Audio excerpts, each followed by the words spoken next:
Bonsoir à tous et bienvenue dans Parlons Congo. Ce soir, nous entamons un voyage au cœur du pouvoir congolais. Pourquoi le Congo? Parce que c'est un géant, par sa géographie, sa population et surtout son histoire.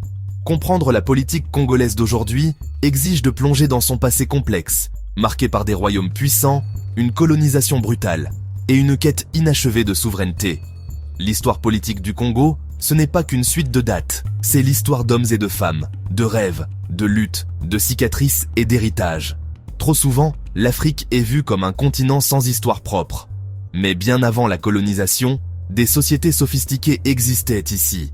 Nous allons explorer ces royaumes, leur système politique et voir comment ils ont façonné l'identité congolaise.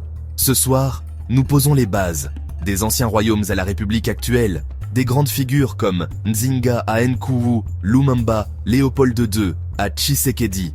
Ce premier épisode est une carte pour comprendre le présent. Dans les prochains épisodes, nous approfondirons les institutions, les partis et les grands enjeux du Congo contemporain. Installez-vous, le voyage commence maintenant. Bien avant l'arrivée des Européens, le bassin du Congo était une mosaïque de sociétés organisées.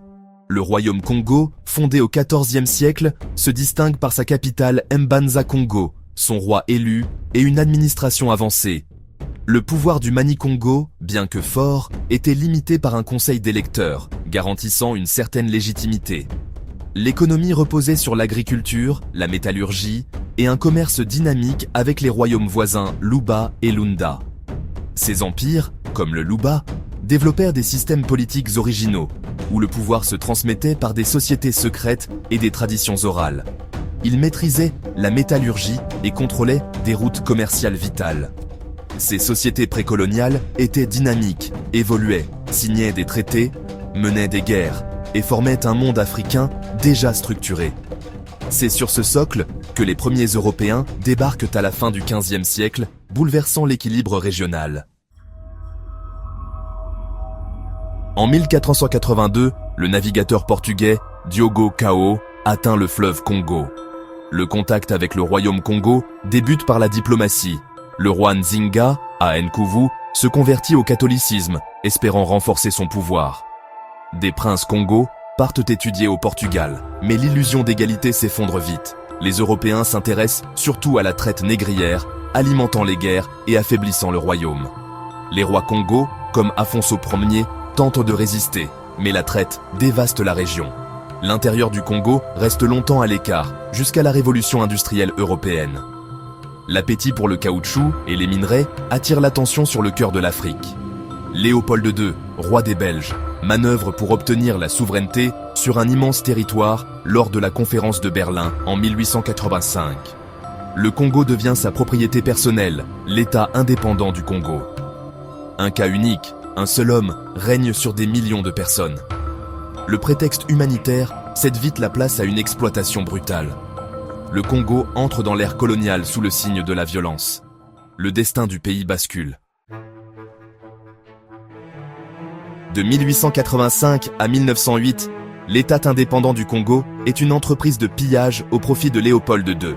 Le territoire est divisé en concessions privées. L'ivoire et le caoutchouc sont extraits par la terreur. La force publique impose des quotas par la violence, mutilant et massacrant pour terroriser la population. On estime que la population du Congo a diminué de moitié, près de 10 millions de morts. Léopold II s'enrichit, finance des monuments en Belgique, tandis que la société congolaise est détruite. Les structures politiques traditionnelles sont anéanties, remplacées par la logique de l'exploitation. Aucun investissement pour les Congolais, pas d'écoles, pas d'hôpitaux. Les atrocités sont dénoncées par des missionnaires et des militants, déclenchant une campagne internationale. Sous la pression, Léopold II cède le territoire à la Belgique en 1908. L'État indépendant disparaît, mais la domination coloniale continue sous une autre forme. Pour les Congolais, c'est la fin d'un cauchemar, mais pas la fin de la domination. Le Congo belge commence. Un nouveau chapitre s'ouvre. En 1908, la Belgique prend le contrôle du Congo, mettant fin au règne de Léopold II. L'administration coloniale construit des infrastructures pour exploiter les richesses minières, mais tout est tourné vers la métropole. Les Congolais sont exclus du pouvoir, soumis à la ségrégation et à des lois discriminatoires. L'éducation vise à former des auxiliaires dociles, pas des élites dirigeantes. Une petite classe moyenne, les évolués, émergent, mais restent cantonnés à des rôles subalternes. Frustrés par l'injustice, ces évolués initient le mouvement pour l'indépendance après la Seconde Guerre mondiale.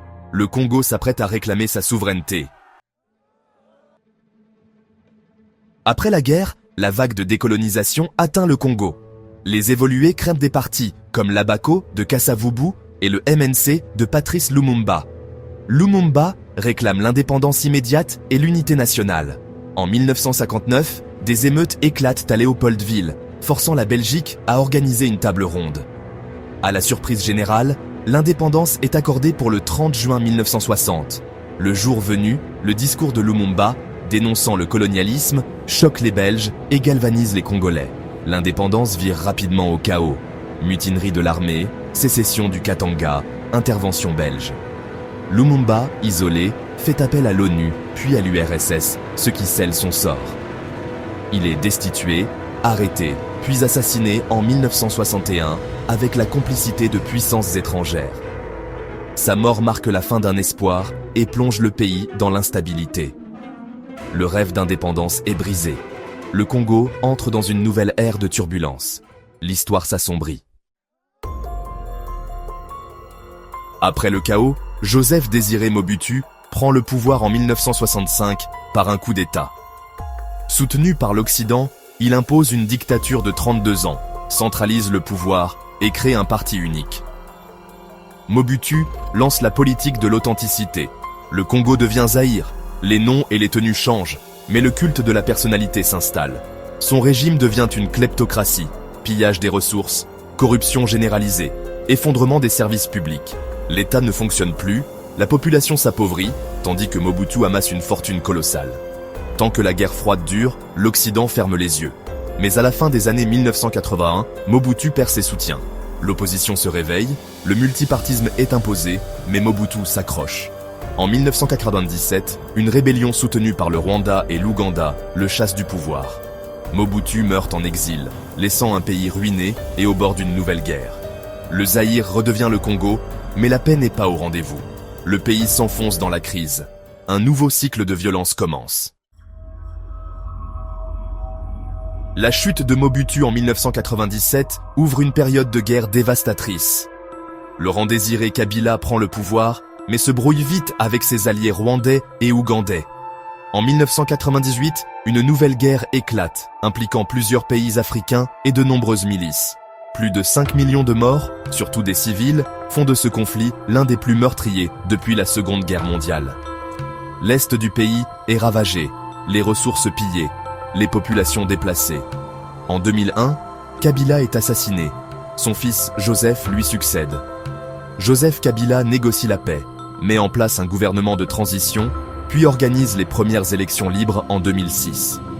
Il reste au pouvoir 2 mandats, rétablit une certaine stabilité, mais la corruption et la pauvreté persistent. En 2018, sous la pression, il accepte d'organiser des élections. Félix Tshisekedi, leader de l'opposition, est déclaré vainqueur. Pour la première fois, une alternance pacifique a lieu. Le Congo entre dans une nouvelle phase, pleine d'espoir, mais aussi de défis. La paix reste fragile, surtout à l'Est. Le pays doit se reconstruire. Aujourd'hui, la République démocratique du Congo fait face à 3 grands défis. Démocratie, sécurité et développement. Les institutions restent fragiles. La lutte contre la corruption est cruciale. Pacifier l'Est du pays et mettre fin à l'ingérence étrangère sont des priorités. Malgré des ressources immenses, la majorité de la population vit dans la pauvreté. Transformer ce potentiel en bien-être pour tous est le défi central. Le Congo est à la croisée des chemins. Son avenir concerne toute l'Afrique. Notre exploration continue. Dans les prochains épisodes, nous analyserons les institutions, les forces politiques et les enjeux actuels. Merci de nous avoir suivis.